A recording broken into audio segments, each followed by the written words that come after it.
السلام عليكم، مرحبا بكم مع الشيف هند. اليوم غادي نسافر بكم لمالي وغادي نديروا واحد لو بلا بوبولير ديال هاد البلاد هادي اللي سميتو لو بولي مافي. والتحدي ديالنا بحال كل حلقه هو كنوجدوا الخمسه حتى لسته ديال الاشخاص طبق باقل من 50 درهم، وغادي ندوزو باش نشوفوا المقادير ديال الوصفه ديالنا ديال اليوم.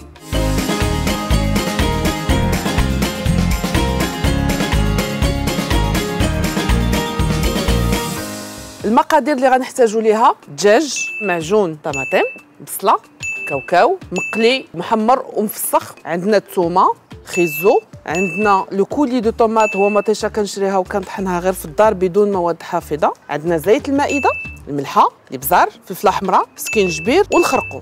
وهما هاد لو بلا في المالي كعاود تيرافقوه بالروز. انا تنقترح عليكم بطيطه قطعتها غليظه، غنسلقها في شويه ديال الماء وغنخليها هكاك ناتور. ودابا غادي ندوزو نشوفوا طريقه تحضير الوصفه. اول حاجه غادي نبداو بها هي غادي نرقدوا الدجاج. انا كنفضل تشريو كاوكاو 5 ولا 7 ديال الدراهم ديال الكاوكاو، ما هيش غاليه بزاف لسته ديال الاشخاص، وطحنوه في الدار. ولا السيت الاولى اللي غنشارك معكم ها هو لو بور دو كاكاوات ديال الدار. غادي نزيد شويه ديال مطيشه الحك، جوج دروس ديال الثومه، شويه ديال الملحه، معلقه سكينجبير، شويه الفلفله حمراء، شويه الخرقوم.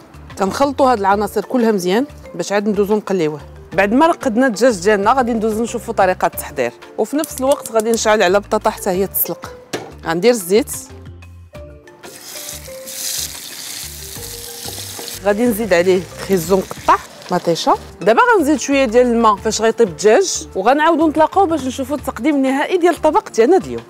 اخر مرحله اللي غنديرو دابا هي غادي نزيد معلقه ديال المعجون ديال الكاوكاو اللي عملنا باش يجي المذاق ديالو زوين، وغادي نزيد المعدنوس، وغندوزو نشوفوا طريقه التقديم ديالو.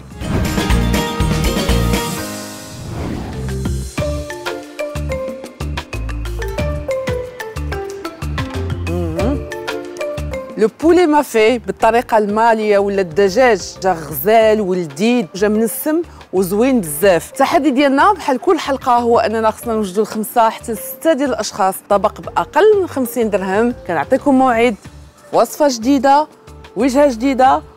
باي باي، مع السلامه.